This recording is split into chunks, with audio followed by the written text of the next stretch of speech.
Imagine walking into a Los Angeles bank in 1992. You glance at the clock. It's just past lunch. Suddenly, the doors burst open, masked figures rush in, guns drawn. Not one, not two, but a whole crew. Inside, terrified tellers, customers pressed flat to the floor. Outside, police radios crackle, helicopters roar overhead. These weren't Hollywood stunt scenes. This was LA in the 90s, the bank robbery capital of the United States. Over 2,600 robberies in 1992 alone, each one a story of greed, desperation, violence, and sometimes audacity. In today's video, we're diving deep into the darkest, boldest heists of Los Angeles in the 1990s.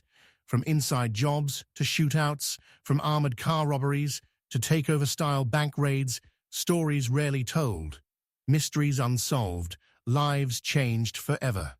What drove these robbers? How did law enforcement respond? And in some cases, how did one single heist change the way policing worked in America? Stay tuned, because the truth behind these crimes is even wilder than fiction. LA, bank robbery capital picture Los Angeles in the early 1990s. Sun-drenched boulevards, movie premieres, palm trees swaying in the breeze. But behind that postcard image pulsed a far more dangerous rhythm. Every workday, somewhere in the city, a bank door would swing open to a very different kind of drama. Customers, sipping their morning coffee, could suddenly find themselves face down on a marble floor. Security cameras clicked. Alarms stayed silent, sometimes by design. In the time it takes to order a latte, another robbery was already underway. It wasn't a movie set. It was real life. And it earned Los Angeles a grim nickname, the bank robbery capital of the world. For law enforcement, it felt like chasing shadows. For the people who lived and worked here, it turned ordinary errands into nerve-wracking moments. The question everyone asked was simple: why this city, and why then? To understand that, we need to rewind. The late 80s and early 90s were turbulent years. The economy was shaky. Entire neighborhoods were hit hard by job losses and rising living costs. Drug epidemics strained families and community ties. For some, desperation became a daily companion. At the same time, the banking landscape was changing. Branches were popping up everywhere: shopping centers, street corners, even inside grocery stores. Convenience for customers meant opportunity for criminals. Bank security was far from today's high-tech standards. Many branches relied on cameras with grainy resolution and guards armed with little more than a radio and a badge. Silent alarms were common, but a clever robber could spot them. Time-delayed vault locks existed, yet many branches left large sums of cash in teller drawers for quick service. In short, banks were easy targets, and the rewards were immediate. The statistics tell the story. In the year 1992 alone, more than 2,500 bank robberies were reported in the Los Angeles FBI region. That is more than one robbery for every single business day of the year. Sometimes there were several in a single afternoon. Federal agents described it as a running battle, just to keep up with reports. Patrol officers joked grimly that they could respond to a robbery call on their lunch break and still make it back for dessert. But this wave wasn't only about the numbers. The style of the crimes was changing. The classic lone thief slipping a note to a teller still existed, but more and more robberies turned into takeover events. That meant a group of masked individuals storming a branch, shouting orders, forcing staff and customers to the ground, while others emptied cash drawers or demanded access to the vault. These crews moved fast and left before police could surround the area. Their boldness fed headlines and inspired copycats. Why Los Angeles specifically. Geography and culture played their part. The city sprawls over a vast area stitched together by freeways. That makes fast getaways easier. Bank branches often sit in plazas with multiple exits, so a fleeing car can vanish in seconds. And remember, this is the capital of film and spectacle.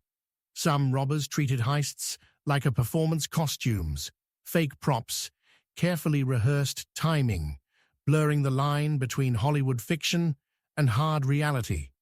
The atmosphere affected everyone.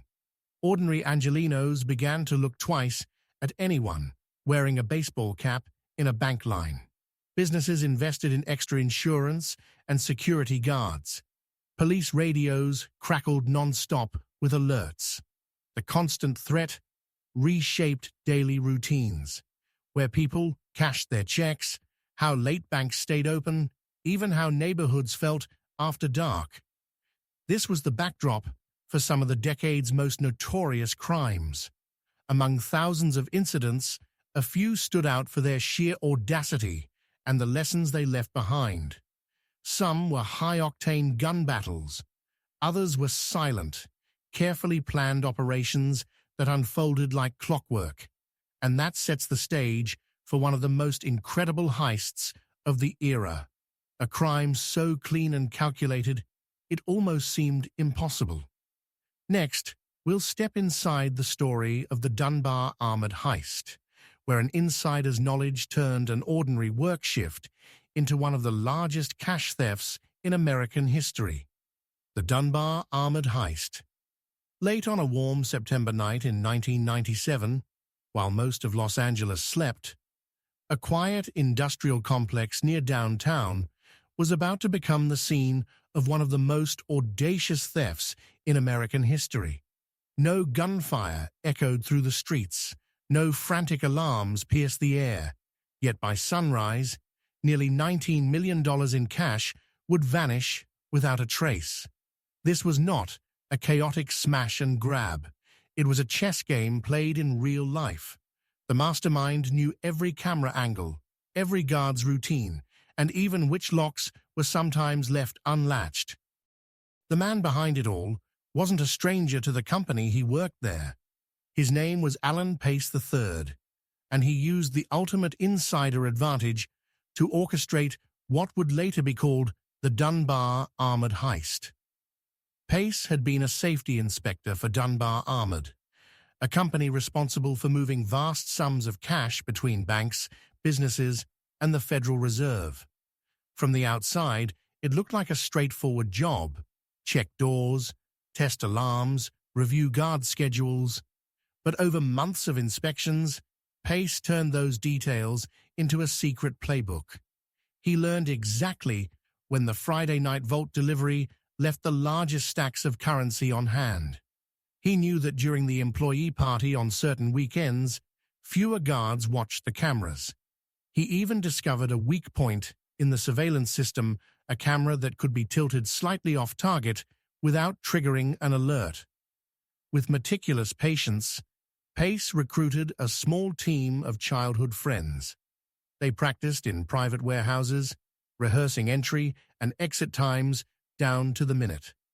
Each person had a role: cutting phone lines, controlling the few on-site guards, hauling cash into a rented U-Haul truck. They used simple, practical clothing instead of dramatic masks, lest to throw away later. The goal was speed, silence, and precision. On the night of September 12th, the plan unfolded like a well-oiled machine. Disguised as ordinary late-shift workers, the crew slipped through a side door Pace had unlocked earlier. In under half an hour, they overpowered the minimal security, tied up employees without injury, and loaded bag after bag of cash. The sheer volume was staggering, nearly 2,000 pounds of currency in mixed denominations. By the time the alarm system finally sent a signal, the truck was already fading into the night. For months, investigators were baffled. There were no telltale fingerprints, no grainy footage of suspicious strangers, no burned-out getaway car. The heist had been as close to invisible as a crime of that size could be. The stolen money, almost $19 million, seemed to disappear into thin air. Yet even the most careful plan can't account for human nature. Pace instructed his crew to spend cautiously and launder the money slowly. But temptation crept in. Some team members purchased homes and cars beyond their means. Gradually, federal agents pieced together financial inconsistencies and quiet tips. Years later, one accomplice slipped up, leading investigators back to pass. In 2001, he and several partners were finally arrested, bringing an end to the largest cash heist of its time.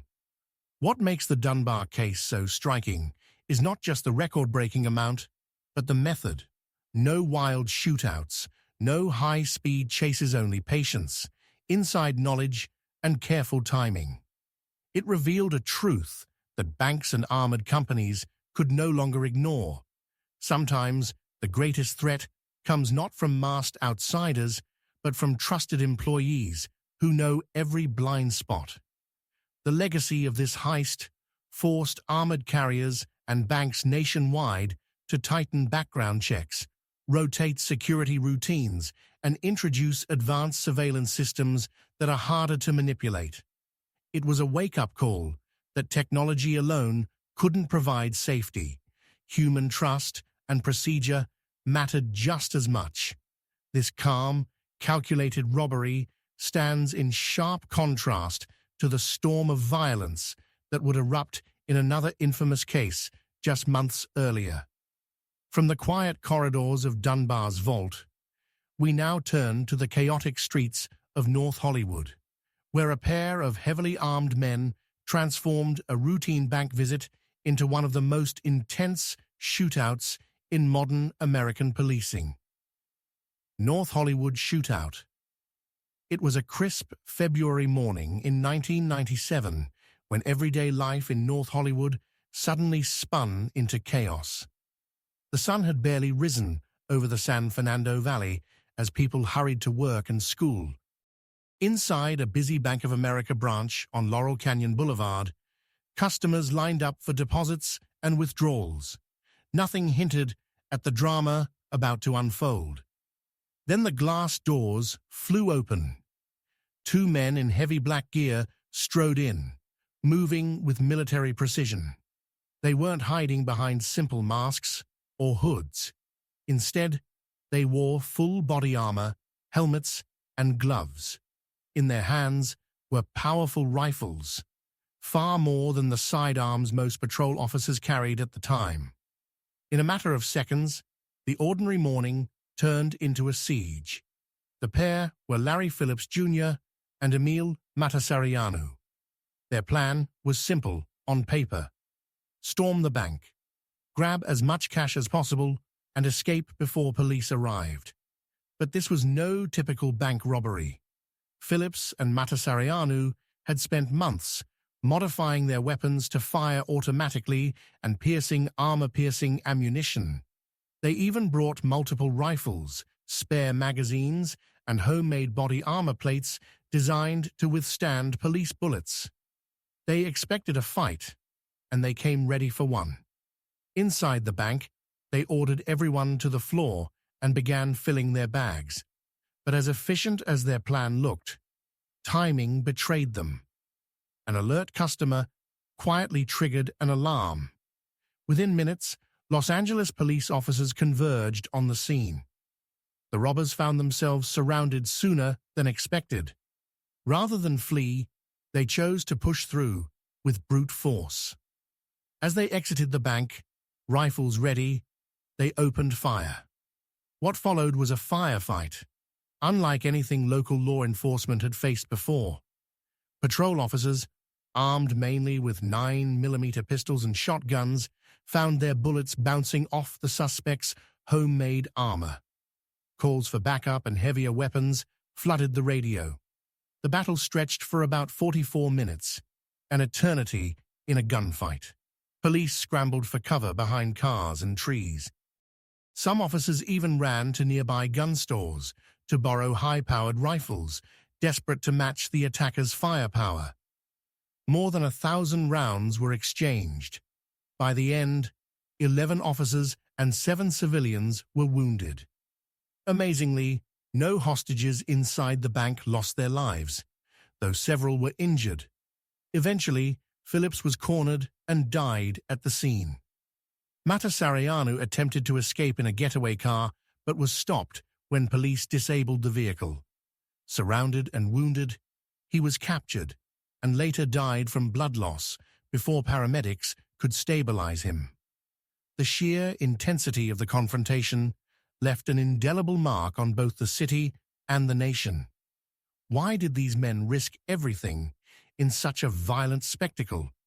Investigators believe they were inspired partly by a previous armored car robbery and driven by a desire for high stakes and notoriety. Whatever the motives, their actions forced a massive re-evaluation of how police respond to armed robberies. Departments across the United States began rethinking their equipment. Patrol cars were soon stocked with rifles capable of countering heavily armed suspects. Training changed, emphasizing coordination during prolonged shootouts. For residents of Los Angeles, the event was both terrifying and transformative. It showed how quickly an ordinary day could descend into chaos and how first responders had to improvise under extreme pressure. News helicopters captured live footage, broadcasting the firefight in real time and etching dramatic images into public memory. Compared with the quiet precision of the Dunbar armored heist, the North Hollywood shootout was pure chaos, a clash that highlighted just how unpredictable bank robberies could be in the 1990s. Yet even these headline-making cases were only part of a much broader story. Beyond the spectacular events lay countless robberies shaped by insider knowledge and sudden violence, each one revealing more about how crime and opportunity intertwined. Next, we'll look closer at inside jobs and takeovers cases where trusted employees or well-organized crews used cunning and intimidation to pull off robberies that kept both banks and investigators on edge. Inside jobs and takeovers. Picture a quiet bank lobby late on a Friday evening. The last customers have gone, and only a skeleton crew remains. A teller counts the day's deposits, while a security guard checks his watch, waiting for the shift to end. Everything feels routine, until suddenly it isn't. A side door clicks open, and a group of masked figures rushes in. They know exactly where to go, what cameras to avoid, and even the timing of silent alarms. In moments, a normal end-of-day shift transforms into a controlled takeover. This type of heist is known as a takeover robbery, and in the 1990s, it became one of Los Angeles's most feared crime patterns. Unlike the quick, note-passing hold-ups of earlier decades, a takeover involves robbers flooding the bank, ordering staff and customers to the floor, and systematically emptying drawers and vaults. The suddenness creates confusion and fear, giving the crew precious minutes before the first police sirens arrive. But there's an even more unsettling twist. In many cases, someone inside helped make it possible. These were the inside jobs robberies where trusted employees or contractors secretly aided criminals. Sometimes the help was subtle, like providing schedules or pointing out weak spots in security. Other times, it was direct, unlocking doors, disabling alarms, or even participating in the robbery itself. One of the clearest examples is the Dunbar armored heist we've already explored. Alan Pace III used his position as a safety inspector to map every camera angle and guard routine. He turned what he learned on the job into a step-by-step blueprint for stealing nearly $19 million. His case may have been exceptional in scale, but the basic principle appeared again and again throughout the decade. Inside jobs didn't always involve dramatic betrayals. Sometimes they arose from simple, human weaknesses: financial trouble, resentment toward management, or the lure of quick money. A part-time janitor might notice that a rear door latch didn't always catch. A data entry clerk might overhear alarm codes. A courier might know when cash shipments arrive and leave. In an era before advanced electronic access logs, such information could go unnoticed until it was too late. For the criminals, inside help was priceless. It meant less guesswork and less risk. Knowing which day the vault would be stocked or which shift left, cameras unmanned, could make the difference between a successful heist and a failed attempt. And because employees were often viewed as trusted insiders, their involvement bought precious time. Investigators sometimes spent weeks chasing phantom suspects while the real culprits were already blending back into everyday life. Takeover robberies carried their own brand of fear. Imagine being a customer suddenly forced to the floor, unsure whether anyone will be hurt. Robbers barked orders, sometimes claiming to have explosives or multiple lookout cars. Even when no one was physically harmed, the psychological impact was lasting. Bank staff underwent special counseling after such events, and some left the profession altogether. Law enforcement faced unique challenges too. A single robber might be tracked through fingerprints or a getaway car. A coordinated crew of 4 or 5 with inside knowledge could vanish more easily. Detectives had to sift through layers of misdirections, stolen vehicles, fake identities, timed phone line cuts, while also checking every employee background for clues. These heists also changed the way banks operated. Managers began rotating staff schedules so no one person could memorize patterns. Alarm systems were upgraded to include multiple layers of triggers, some invisible even to employees. Security companies tightened hiring standards, introducing deeper background checks and surprise audits. The pattern of inside jobs and takeover robberies highlighted something unsettling about the crime wave of the 90s.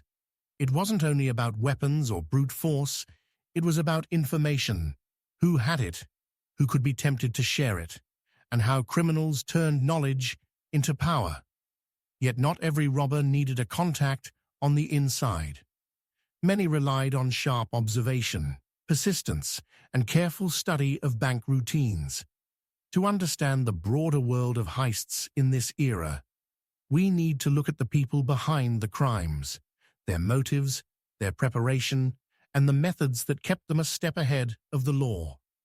That's where we turn next, exploring the heist culture, motivations and methods, to see what truly drove Los Angeles's most daring bank robbers.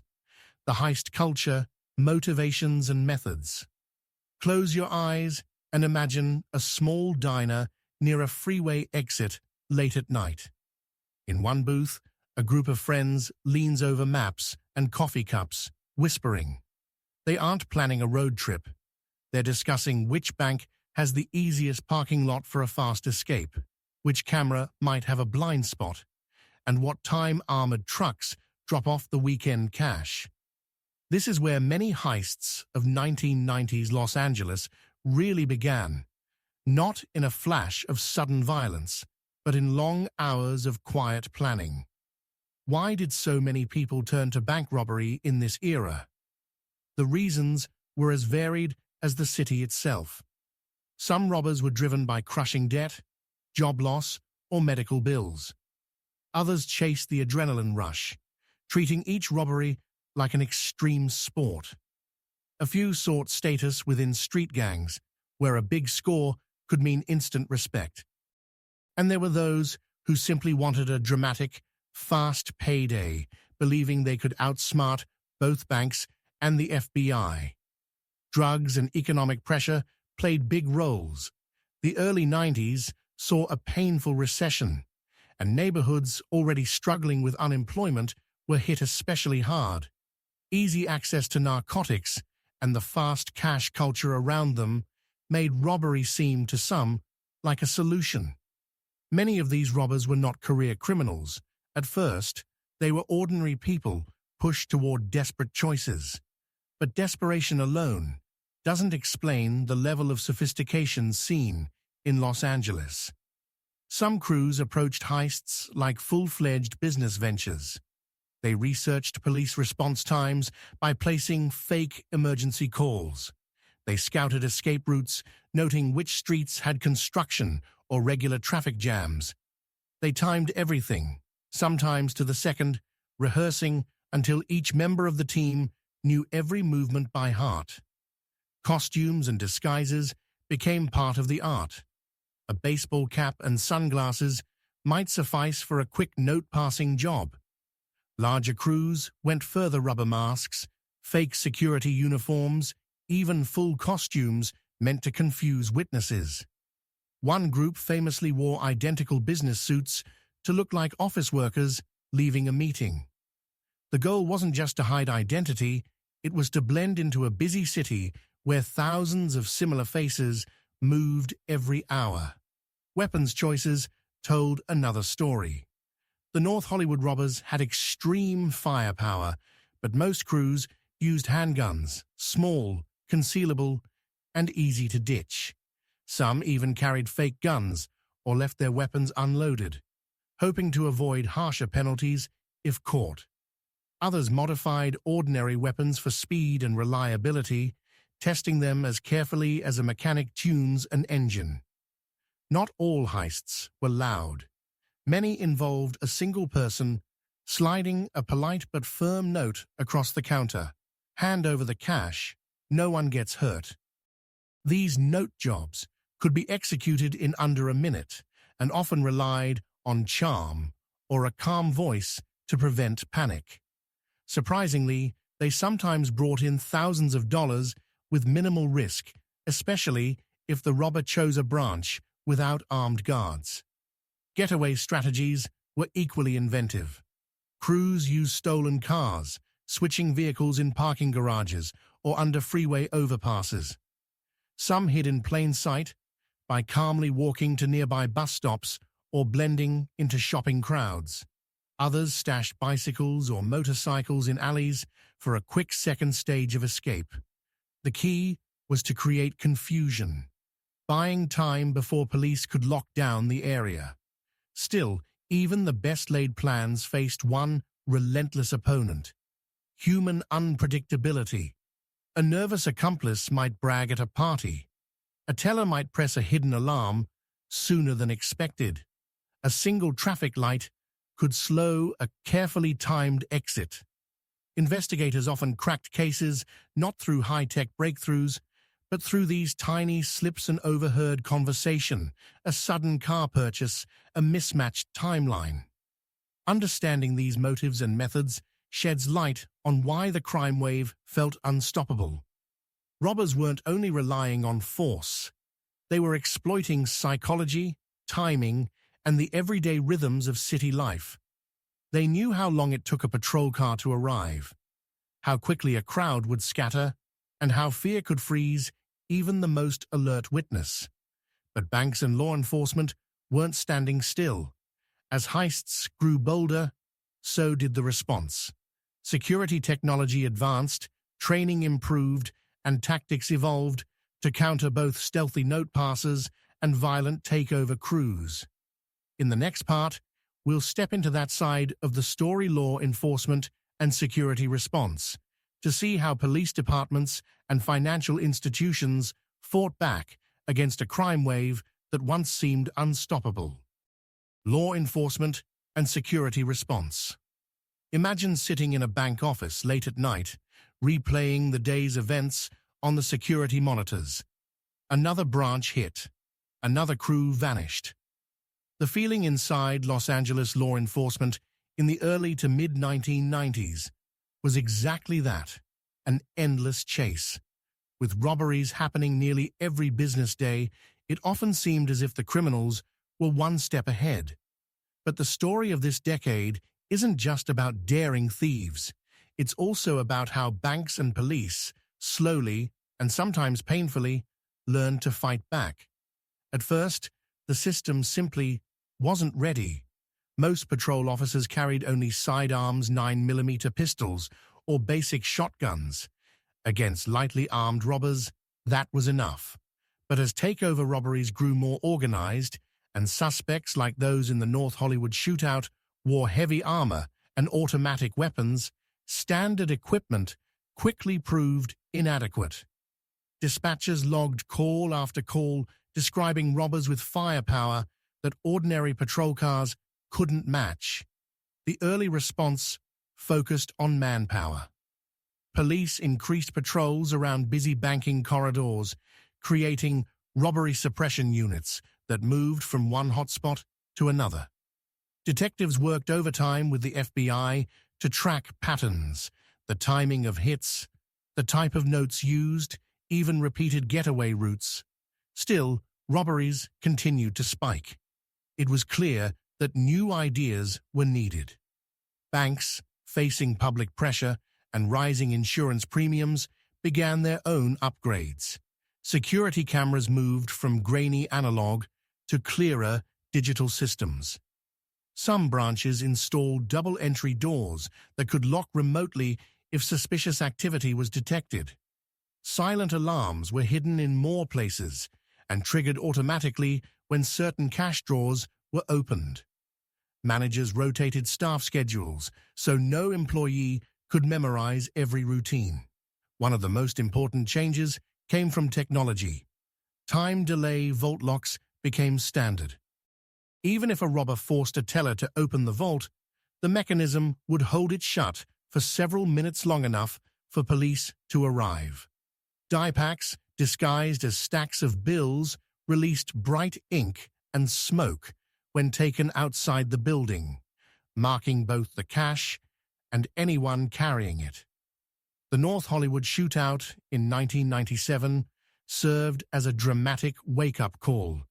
Live television footage of officers pinned down by bullets shocked viewers across the country. Almost overnight, police departments reconsidered their tactics. The Los Angeles Police Department approved patrol rifles for regular officers and arranged specialized training on how to confront heavily armed suspects. The incident also accelerated the creation of regional SWAT-style teams that could be deployed faster. Law enforcement grew more sophisticated in tracking repeat offenders. The FBI's Bandit Tracker program circulated suspect photos across multiple agencies and even to the public through newspapers and later online. Detectives created detailed profiles of robbery crews, noting everything from footwear brands to speech patterns.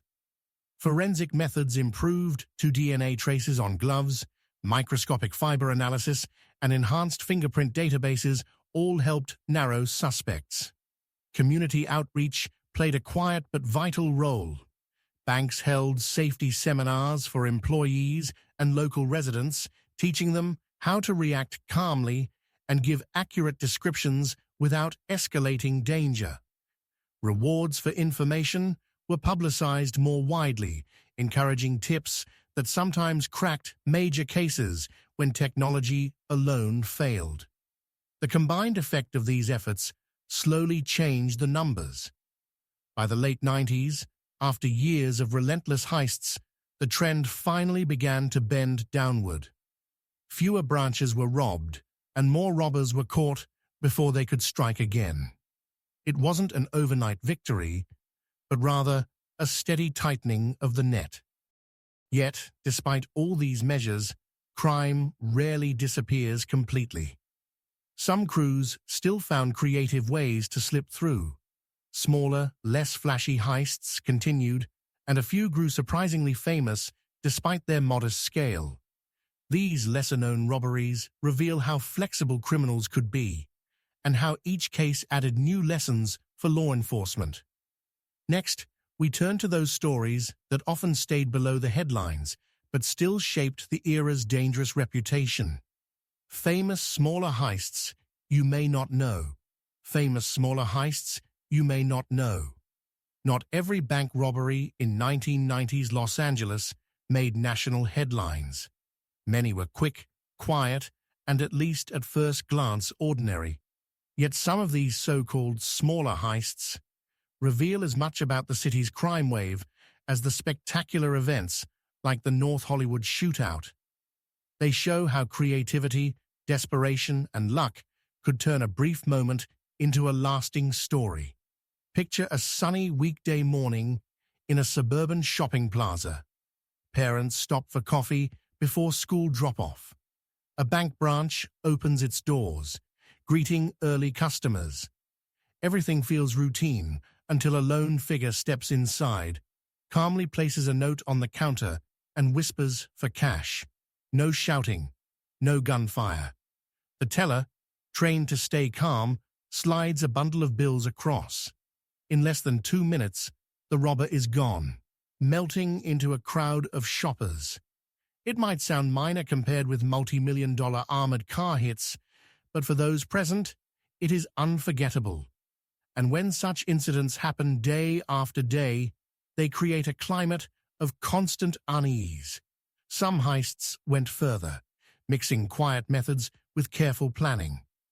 One example still discussed in law enforcement circles is the Canyon Country robbery of the early 90s.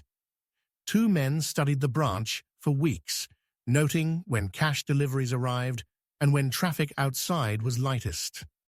They used a simple disguise, baseball caps, and work jackets, and struck just after opening, when the vault held fresh deposits. Their getaway route wound through residential streets where pursuing police cars would have to slow. The amount stolen wasn't record-breaking, but the precision of their timing impressed investigators and highlighted how much planning even a small job could involve. Then there were repeat offenders like Bruce Bell and Montez Day, who began robbing banks as young men and returned to the same crime after serving time. Their cases, later profiled by local newspapers, underlined a troubling cycle. For some, the rush of a quick score and the sense of identity inside a robbery crew proved harder to leave behind than prison itself. Their stories remind us that even when caught, a robber might not be finished. Other heists leaned on pure deception. Some criminals dressed as utility workers or delivery drivers, carrying clipboards to lower suspicion. A few even entered banks during business hours, pretending to schedule maintenance, then returned after closing through a door they had quietly left unlocked. These crimes often netted far less money than the grand armored car thefts, but showed striking ingenuity. The emotional toll of these lower-profile robberies was no less serious. Bank employees who faced a soft-spoken note-passing robber often reported lasting anxiety. Customers who witnessed what seemed like a calm transaction later realized how close they had been to danger. Police officers spoke of the difficulty in catching such suspects who could walk away without a single raised voice to draw attention. Financial institutions responded by broadening their security beyond obvious measures. Banks trained staff to recognize subtle warning signs. A customer who never removes sunglasses, someone who seems to watch entrances instead of the teller line, or a person repeatedly visiting at unusual times without making transactions. These quiet crimes forced a more nuanced kind of vigilance. Despite their modest scale, these lesser-known heists filled FBI files and shaped the city's reputation as a place where no branch felt completely safe. They also reminded the public that danger wasn't always loud or dramatic. Sometimes it slipped in, wearing everyday clothes, spoke softly, and vanished with a polite nod. Together, these stories complete the picture of the era. From headline-grabbing shootouts to small but unsettling thefts, bank robberies touched every level of Los Angeles life. And while the financial losses were serious, the human cost, fear, stress, the slow erosion of everyday trust was just as significant. To see that human side even more clearly, we need to look beyond the numbers and the tactics. Up next, we'll explore impact on civilians and communities, where the focus shifts from criminals and police to the ordinary people who carried the memories of these heists long after the headlines faded. Impact on civilians and communities. Imagine standing in line at your neighborhood bank on a typical Friday afternoon. You're thinking about weekend plans when a stranger suddenly jumps the counter or flashes a hidden weapon. Even if no one is physically hurt, that single moment can stay with you for years. During the bank robbery surge of 1990s Los Angeles, thousands of ordinary people lived through exactly that, and their lives were quietly but deeply changed. For bank tellers, the fear often began long before the doors opened. Many described a constant low-level tension, like a storm that could break without warning. Every time the entrance chimed, hearts raced. Was it just another customer or the start of a takeover? Some tellers carried that anxiety home, waking in the night from dreams of masked figures and alarm bells. Counseling services became common in big banks, and support groups formed so employees could share their experiences and learn to cope. Customers, too, felt the shift. Simple tasks like cashing a paycheck or depositing rent money suddenly felt risky. Parents debated whether to bring children inside.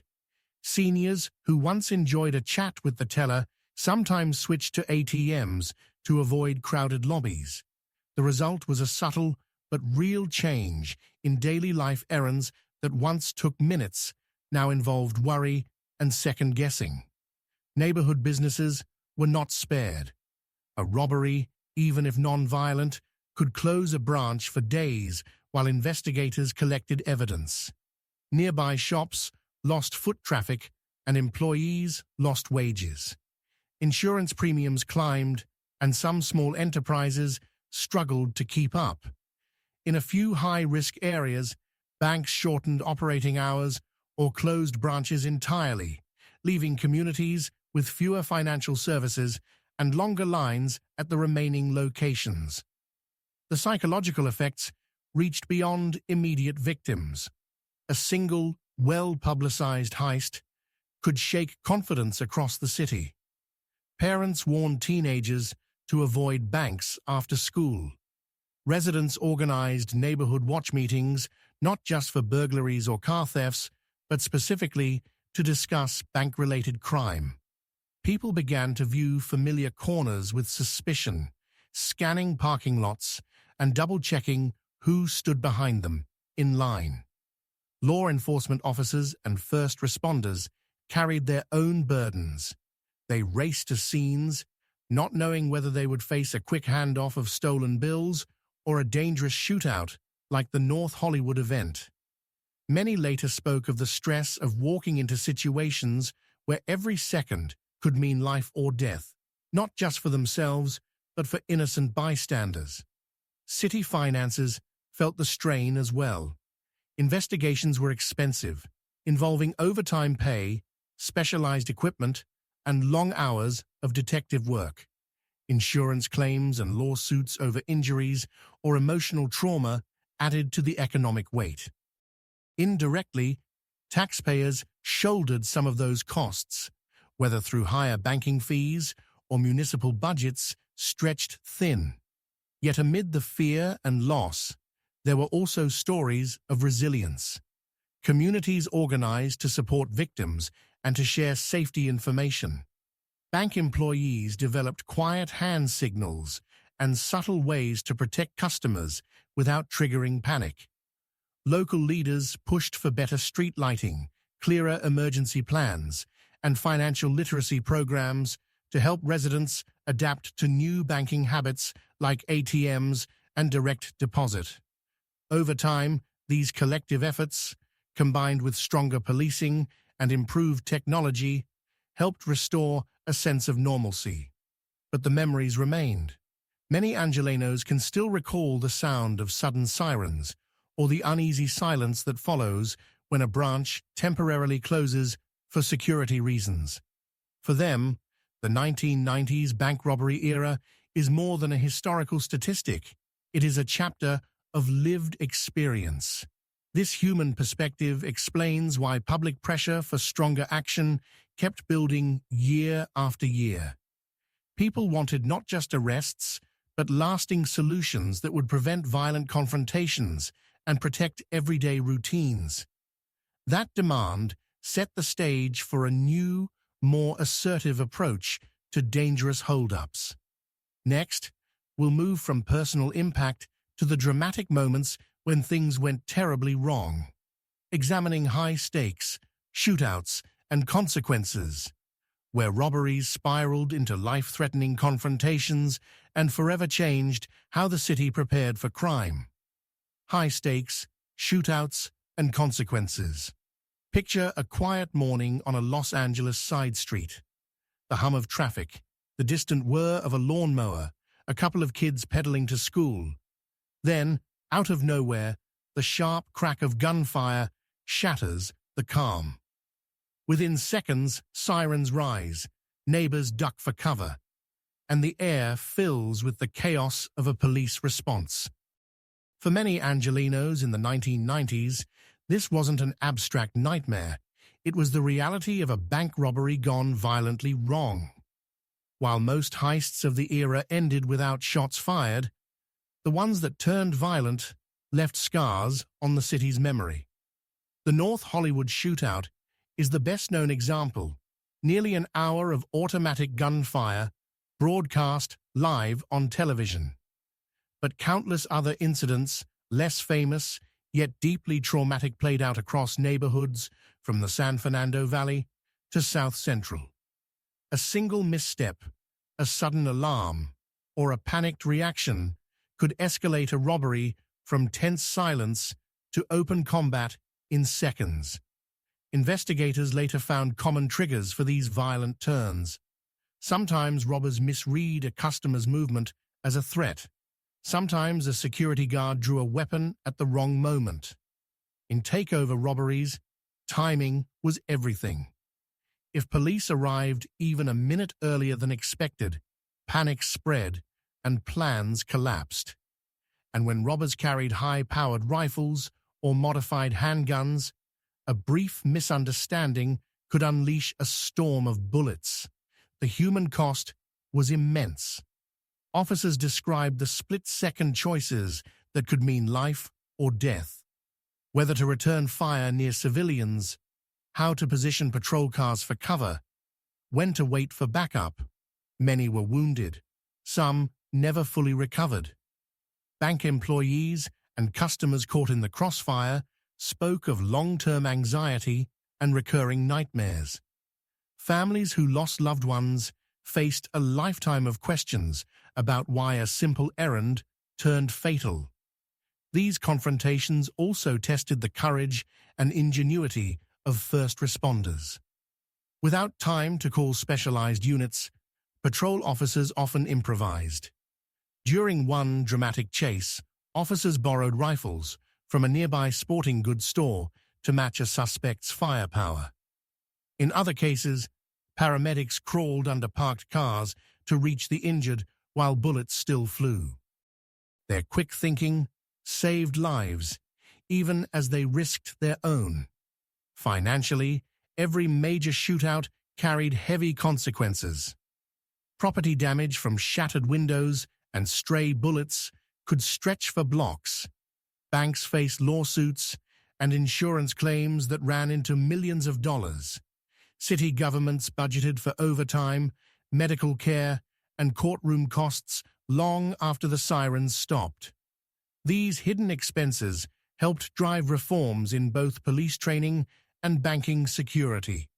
Public reaction was equally powerful.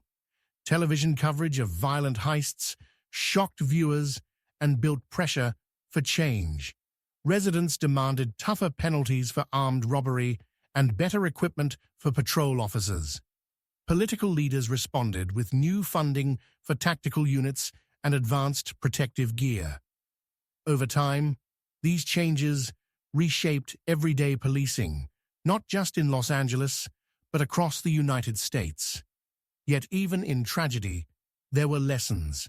Every confrontation added new insights into response times, communication gaps, and the psychological effects of prolonged standoffs. Police departments created after-action reports that became training tools nationwide. Bank chains revised protocols, installing bullet-resistant barriers and remote locking doors. Gradually, the balance began to shift away from chaos and toward prevention. These violent encounters marked a turning point. They showed that bank robberies were not merely financial crimes, but potential urban battles with far-reaching consequences. The cost was measured not only in dollars or arrests, but in shaken communities and altered policing methods. As the decade drew to a close, the frequency of such dramatic showdowns began to drop. Better technology, smarter security, and the hard lessons learned from every gunfight all played a role. But how exactly did a city once called the bank robbery capital of the world finally start to calm? That question leads us to the next chapter, Decline of the Heist Wave, where we explore how strategy, technology, and changing times gradually closed the door on Los Angeles' era of relentless bank robberies. Decline of the Heist Wave. Imagine Los Angeles at the turn of the millennium. The freeways still buzz with traffic. The skyline glows at sunset. But something subtle has changed. The relentless drumbeat of bank robberies that once defined the city is slowing. For residents and law enforcement alike, it feels like finally taking a long, deep breath after years of tension. The shift didn't happen overnight.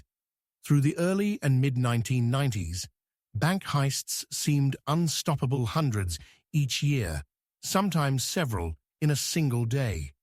Yet by the late 90s, statistics told a different story. Robberies were falling, and not just slightly.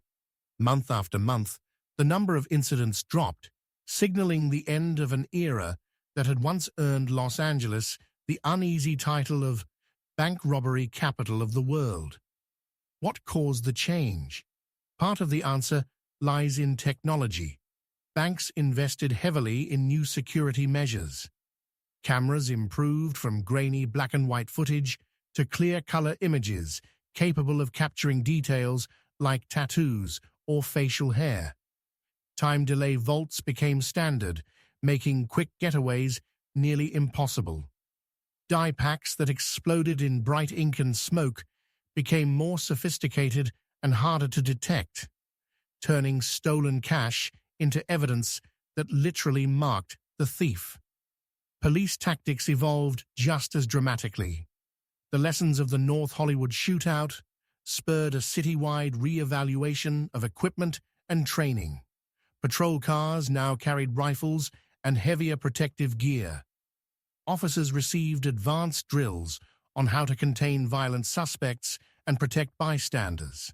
Computerized dispatch systems allowed faster, more coordinated responses. The very sight of a patrol car began to send a stronger deterrent message. Legal and sentencing changes also played a powerful role. Stiffer penalties for armed robbery and repeat offenses raised the stakes for anyone considering a heist. Judges handed down longer sentences, and federal statutes allowed prosecutors to pursue harsher penalties when weapons were involved. Word of those tough consequences spread quickly through the criminal underworld, dampening the once common belief that bank robbery was a low-risk path to fast money. The economic landscape shifted as well. By the late 90s, Los Angeles was recovering from the recession of the early decade. Job opportunities expanded in technology, entertainment, and service industries. For some who might once have been tempted by crime, steady employment offered a safer and more sustainable way to make a living. Another subtle but important factor was the rise of digital banking.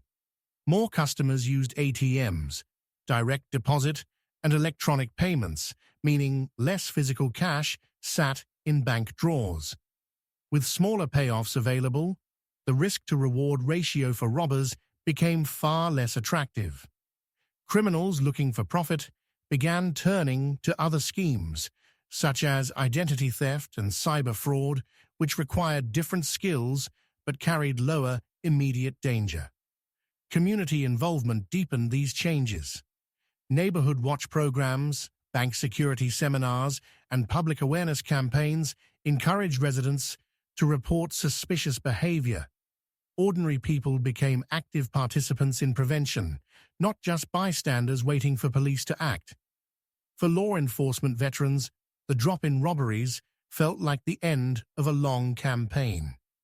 Detectives who once juggled multiple cases a day could finally dedicate time to closing older files and focusing on other crimes.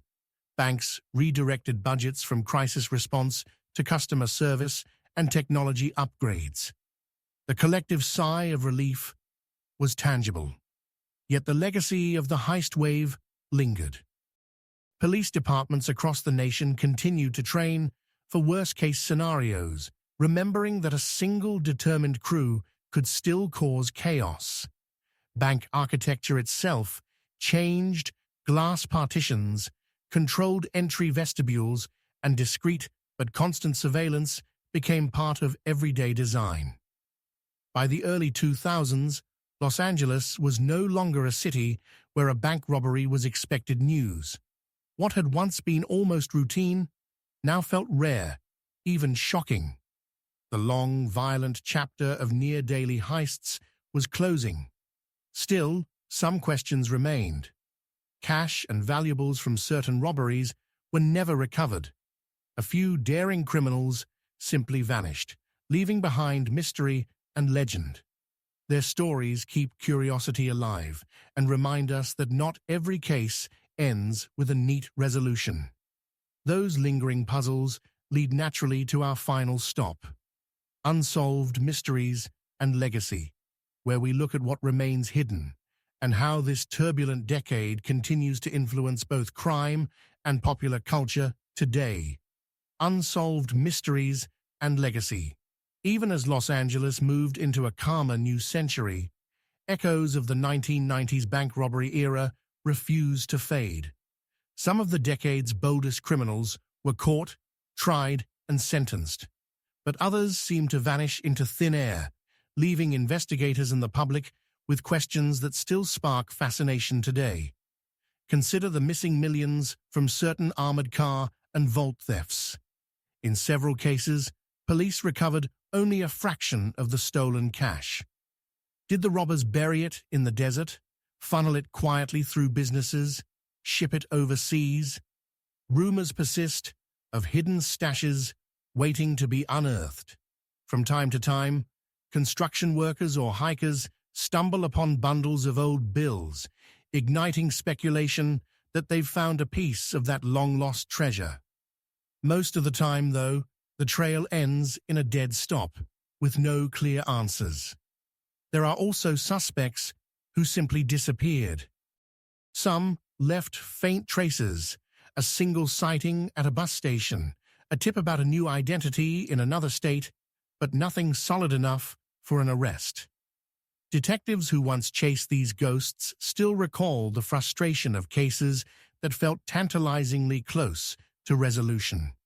Even today, a handful of those names remain on FBI wanted lists, aging alongside the mysteries they represent.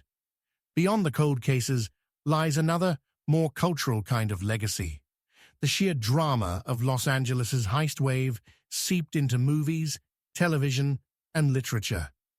Films like Heat and Point Break captured the high-stakes tension of daring robberies, while countless crime dramas borrowed details straight from real FBI files.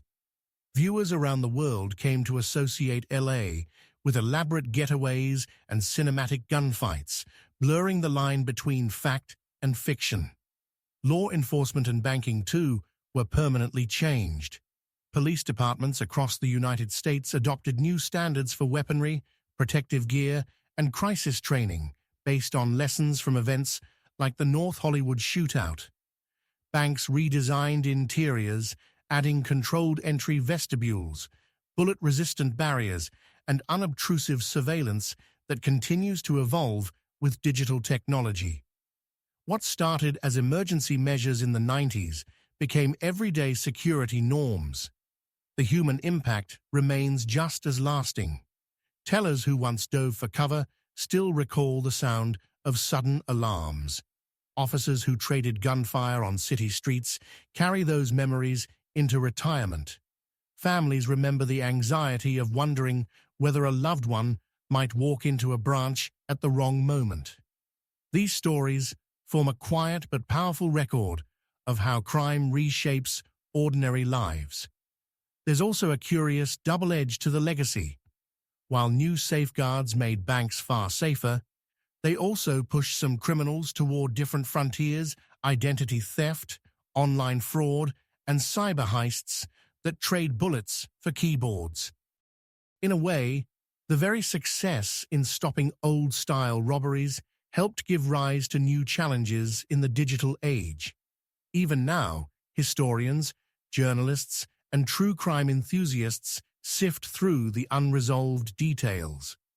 Were there hidden collaborators never exposed?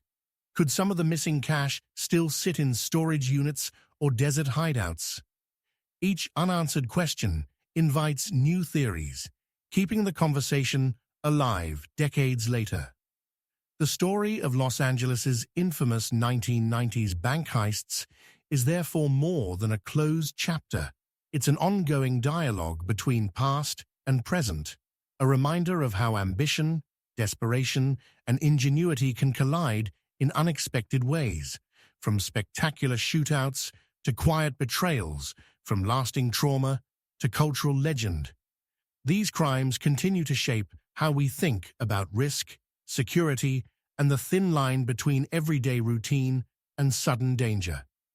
And so, as we step back from the details of each robbery, what remains is a larger picture. A city transformed by a decade of audacious crime, a law enforcement community forged in crisis, and a public still captivated by the mysteries left behind. The cash may be hidden or spent, but the fascination endures, proof that some stories refuse to stay locked in a vault.